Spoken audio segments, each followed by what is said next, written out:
tout le monde, je suis super contente de vous retrouver, non seulement dans une nouvelle vidéo, mais en plus dans mon nouveau décor. Voilà, ça y est, j'ai enfin emménagé, j'ai enfin une bibliothèque rien qu'à moi, où j'ai pu ramener tous mes livres de chez mes parents. Enfin voilà, je revis, c'est le bonheur complet. Alors bien sûr, bon voilà, elle va être, je pense, réorganisée au fur et à mesure. Il faut que je la décore, j'ai 3-4 pauvres figurines qui se battent en duel, mais l'essentiel est là. Et ma voisine se remet à tourner de la pelouse pile maintenant. J'en ai marre. Bref, j'écouterai après pour voir si le bruit est très dérangeant ou pas. Et je me retrouve donc dans un nouveau point lecture. Ça faisait très longtemps que j'avais pas fait de point lecture sur la chaîne. Je pense sincèrement fin d'année dernière. Depuis j'avais fait d'autres vidéos et là comme j'ai pas mal lu ces derniers temps, je me suis dit et ben voilà, c'est l'occasion. Et je vous ai réservé un point lecture thématique autour du thème de la famille. Et vraiment la famille, on va dire pour le meilleur comme pour le pire, comme vous pouvez le voir aux 3 livres qui sont à ma droite, puisque ce sont 2 dont je vais vous parler. Bon, j'ai écouté, clairement on entend ma voisine, mais c'est pas non plus horrible, faut juste pas qu'elle se rapproche trop, donc on va y aller quand même, parce qu'à un moment donné sinon j'arriverai jamais à filmer, le destin contre moi, enfin voilà, il me faut une vidéo cette semaine.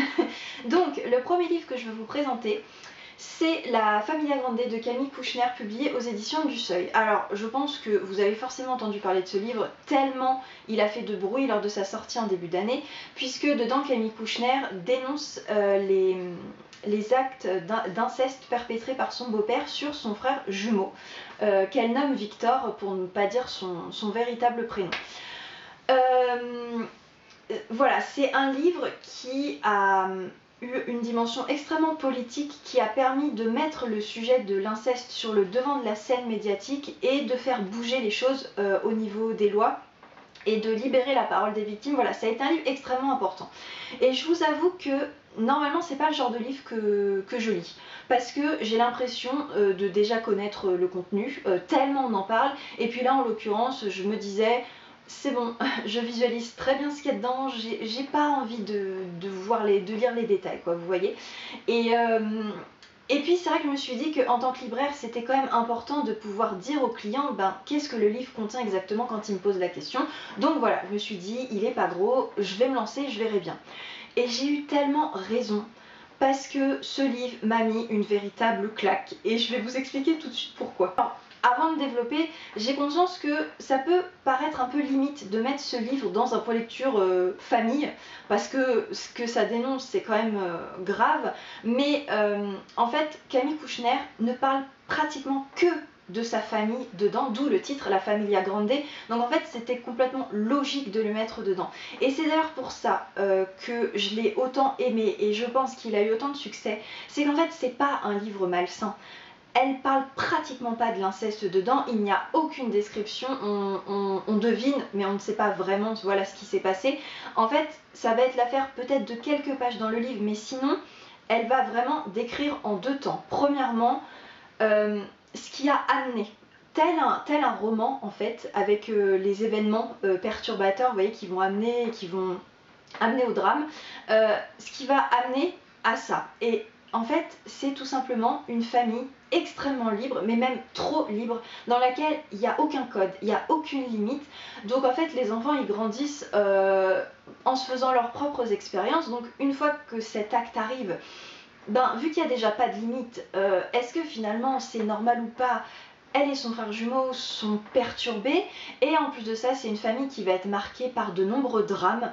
Et au milieu de ce chaos en fait, où les membres de la famille vont peu à peu s'effondrer, notamment la mère qui va complètement disjoncter, et le beau-père il va faire figure de pilier en fait, et il va porter la famille, on va se reposer sur lui, et du coup il est tellement présent, tellement important, tellement bienveillant et gentil avec tout le monde, que quand il se met à faire ça, une fois encore, est-ce que finalement c'est mal? Les enfants ils sont perturbés, et elle construit extrêmement bien ça, et on se rend compte en fait de comment l'emprise psychologique se met en place autour d'enfants et d'adolescents. Et voilà, de ce point de vue là c'est déjà très très intéressant et important à lire. Et dans un deuxième temps ensuite, elle va raconter la culpabilité qui va la ronger pendant 30 ans en tant que jumelle d'avoir su et de n'avoir rien dit. Et honnêtement, ça vous prend aux tripes parce que vous comprenez en fait le mécanisme qui se crée en elle. Et même quand enfin, au bout de 30 ans, elle se met à parler, donc un peu avant la publication de ce livre, quelques années avant, la réaction de ses proches est d'une violence, mais en fait, on comprend pourquoi les victimes ne parlent pas. Voilà. Et l'ensemble fait que ce livre m'a mis une claque, mais monumentale, mais vraiment. Je l'ai dévoré en une soirée et je l'ai terminé, mais vous savez, un peu hagarde, le regard dans le vide. J'ai beaucoup cogité, il m'a extrêmement perturbée parce que il y a un tel truc psychologique qui se passe avec ce livre que voilà quoi. Et en plus, il est extrêmement bien écrit. On a l'impression sincèrement de lire un roman. Et c'est ça qui est encore plus troublant, c'est qu'on se dit ben non, je lis un témoignage, c'est des choses vraies, mais pourtant c'est honnêtement magnifiquement bien écrit et décrit. On a l'impression de suivre de vrais personnages. Enfin voilà, donc l'ensemble fait que ça m'embête un peu de dire ça d'un livre qui traite d'un sujet aussi grave, et je sais pas si je peux le dire comme ça, mais c'est clairement un coup de cœur pour moi. Parce que il m'a trop perturbée, il m'a trop giflé, enfin voilà, c'est vraiment un livre à lire indéniablement. On va descendre un petit peu en termes de drame, hein, voilà, tranquillement, et on va parler d'un second livre, La beauté du ciel de Sarah Biasini, publié aux éditions Stock. Alors, Sarah Biasini, c'est la fille de Romy Schneider. Et en fait, dans ce livre, elle va partir d'une thématique assez dingue pour faire son premier livre. Cette thématique, c'est tout simplement la tombe de sa mère a été profanée, et quelques semaines plus tard, elle tombe enceinte de son premier enfant. Comme si il avait fallu qu'elle enterre véritablement sa mère, parce qu'en fait à l'époque elle était beaucoup trop petite, elle n'avait pas pu assister à l'enterrement. Donc là en fait il y a comme une deuxième cérémonie qui a lieu, et cette fois c'est elle qui la dirige, elle peut y assister. Donc comme s'il avait fallu qu'elle enterre véritablement sa mère pour enfin tomber enceinte, puisque je crois qu'elle avait déjà la quarantaine, quelque chose comme ça, elle n'arrivait pas à avoir d'enfant, et bam, elle est tombée enceinte. Et donc du coup elle va partir de cette coïncidence assez folle et elle va développer un petit peu ses pensées tout au long de sa grossesse et jusqu'aux premières années de sa fille. C'est un livre qui m'a interpellée parce que j'ai trouvé le concept assez fou en fait, cette coïncidence comme ça. Moi j'aime beaucoup le côté coïncidence, le destin, tout ça. Et puis c'est vrai qu'elle développe ça de façon assez intelligente. Il n'y a pas du tout ce côté un petit peu malsain. Voilà, elle parle vraiment à la fois en tant que mère, enfin en tant que future mère, et à la fois en tant que fille de star, mais qui finalement n'a pas connu sa mère en fait parce qu'elle était trop jeune. Et j'ai trouvé sa double réflexion, aussi bien donc de future mère que d'enfant de star, très intéressante. Notamment, forcément, il y a un petit côté groupie paparazzi, il faut le reconnaître, tout ce qu'elle peut raconter de sa mère et de sa relation à elle, puisque finalement elle en est arrivée à un stade où elle a très peu de souvenirs personnels de sa mère, tellement elle était jeune quand elle est décédée. Et c'est très étrange de grandir avec l'image de sa mère absolument partout, que ce soit dans les films, dans les magazines, à la télé, partout. Et où en fait elle sait même plus si ses souvenirs sont ses souvenirs ou si c'est des choses qu'elle voit. Enfin voilà, c'était quand même assez intéressant à suivre. Maintenant, voilà, il faut dire ce qu'il y a, il faut le reconnaître. Si elle avait été la fille de Madame Tout-le-Monde, je pense pas que son livre aurait eu autant d'impact et aurait été aussi intéressant. Voilà, il faut le reconnaître. Donc je peux pas dire que ça a été une excellente lecture, parce qu'il faut quand même noter ce point un petit peu négatif. Mais néanmoins, voilà, j'ai quand même passé un bon moment de lecture et j'ai aimé découvrir ça en fait. Et enfin, on va terminer avec Le tourbillon de la vie d'Aurélie Valognes, publié aux éditions Fayard. Dans ce livre, on va suivre Arthur, un grand-père qui va accueillir durant tout un été son petit-fils Louis, qui a 8 ans. Sauf que Arthur est malade, il commence à perdre la tête, mais sauf que ses relations avec sa fille sont tellement compliquées qu'il n'a pas osé lui dire la vérité, et il préfère mentir de peur qu'elle refuse de lui envoyer Louis.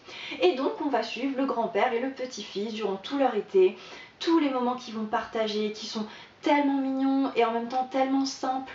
Enfin, je pense que ça nous rappelle à tous des souvenirs avec nos grands-parents d'été qu'on a pu passer avec eux. Enfin, voilà, que ce soit la plage, le jardin, tout ce qu'ils peuvent nous apprendre, la cuisine, les gâteaux. Enfin, c'est juste un concentré de mignonnerie et de bonheur. Voilà, ce roman. Mais Ce que j'ai quand même apprécié, c'est que c'est pas que mignon et tendre, il y a un vrai sujet derrière, à savoir la maladie.